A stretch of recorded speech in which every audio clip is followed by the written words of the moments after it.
com o meio ambiente.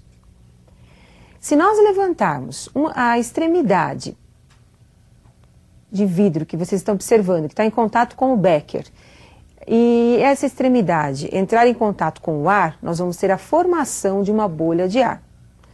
Colocando novamente essa extremidade do vidro em contato com a água, nós vamos ter agora um deslocamento dessa bolha de ar. Esse deslocamento ocorre devido à perda de água através da transpiração. Então, a água perdida na forma de vapor vai ter que ser reposta. E ela vai ser reposta através da absorção pela sua parte inferior, representada por esse ramo, onde a água agora, através do xilema, chega até as folhas, sendo assim aproveitada novamente aí pelo vegetal. Existem fatores externos, como a temperatura, a ventilação, a pressão atmosférica, que contribuem para acelerar ou não a transpiração.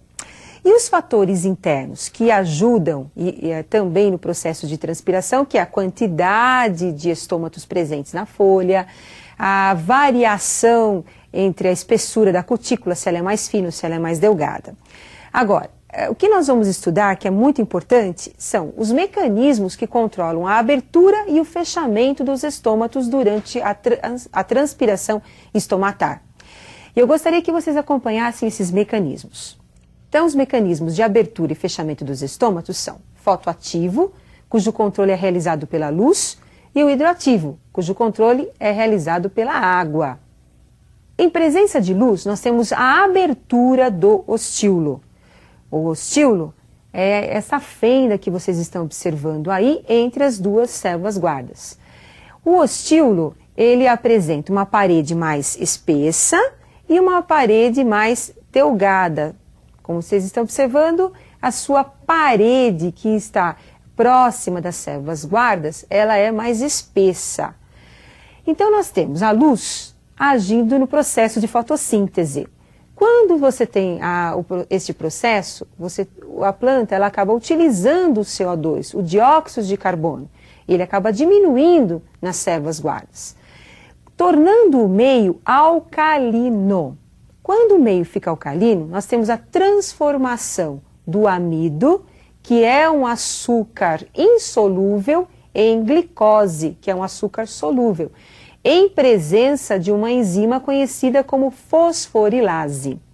Como o açúcar aí mostrado, que é a glicose, é solúvel, nós vamos ter um aumento da concentração interna da célula. Essa célula vai ter que retirar a água da célula vizinha. Com isso ela fica cheia, túrgida e acaba abrindo então o seu ostíolo, permitindo a saída dos vapores de água. Outro mecanismo, então você tem aí a reação de escuro. Então, quando você tem ausência da luz, a taxa da respiração é maior do que a taxa da fotossíntese. Com isso, nós temos a liberação do CO2 pela planta. O meio se torna ácido em presença do CO2. Com isso, a fosforilase, que é aquela enzima importante, vai transformar a glicose, que é um açúcar solúvel, em amido, que é um açúcar insolúvel.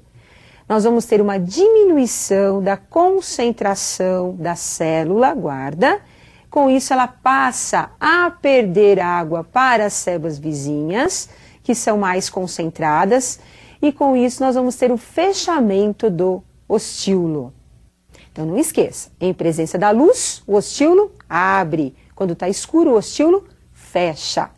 E o mecanismo hidroativo? Como é que ele age sobre a abertura e o fechamento dos ostíolos? Então observem um esqueminha. Com a entrada da água, a célula fica túrgida. Com isso acaba ocorrendo a abertura do ostíolo. Saída da água, nós vamos ter o fechamento do ostíolo, fazendo com que você tenha aí a perda de água para as células vizinhas. E ela fica murcha pela falta de água. Então, pessoal, olha, esses dois mecanismos da transpiração, fotoativo e hidroativo, são muito importantes. Eu gostaria que vocês aprofundassem um pouquinho mais o seu conhecimento sobre esse assunto. E eu aguardo vocês para a nossa próxima aula de biologia. Até mais, pessoal!